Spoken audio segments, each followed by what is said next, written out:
믿음으로 받는 사명. 다니엘 위클리프는 성경을 번역하는 일로 종교개혁의 중요한 역할을 담당했던 사람입니다.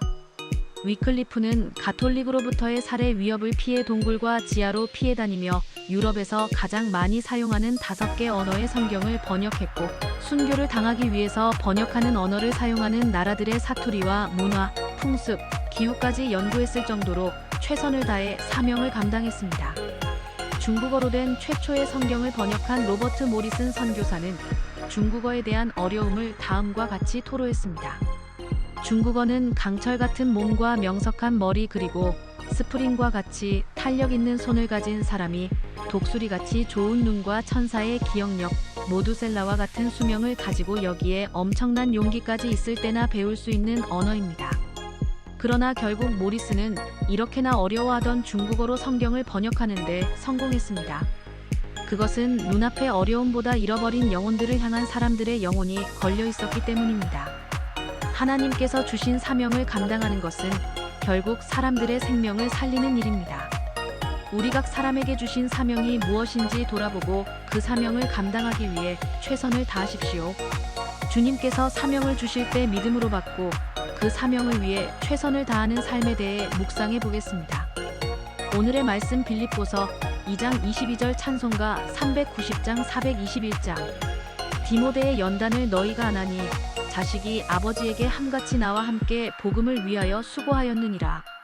많은 교회가 교회에서 하나님의 일을 믿음으로 감당할 사람을 적재적소에 세우기가 힘이 듭니다. 믿음이 있고 또 훈련받은 성도들이 하나님 앞에서 진실한 동역자로 일해야 하는데 대부분이 소극적이고 피동적입니다. 어쩌면 이것이 교회가 성장하지 못하는 원인일 수도 있습니다. 세상의 일에만 몰두하면 하나님의 사명을 감당할 수 없습니다.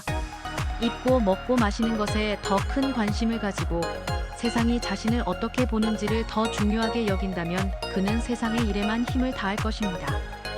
이런 사람은 하나님의 나라를 위해 아무것도 하지 않습니다. 하나님께서 주신 사명을 감당하는 일은 주님의 일꾼으로 연단받는 것입니다. 지금 우리에게 주어진 작은 사명을 잘 감당하면 주님은 우리에게 더 크고 놀라운 일을 맡기실 것입니다. 하나님의 나라를 위해 귀하게 사용받는 거룩한 일꾼이 되고 싶다면 지금 바로 작은 일에 충성하십시오. 하나님께서 맡기신 일을 위해 최선을 다해야 합니다. 하나님의 일을 두고 세상을 향해 고개를 돌리고 시선을 빼앗기지 말아야 합니다. 언제나 하나님만을 바라보고 우리가 가야 할 길을 향해 담대하게 나아가야 합니다. 그리고 이런 사람들을 통해 하나님의 놀라운 역사가 일어날 것입니다. 하나님의 사명을 감당할 때 혹시 어렵고 힘든 일이 닥쳐도 좌절하거나 낙심할 이유가 없습니다. 하나님께서는 우리에게 사명을 감당할 힘과 능력을 주시기 때문에 언제라도 다시 일어날 수 있습니다.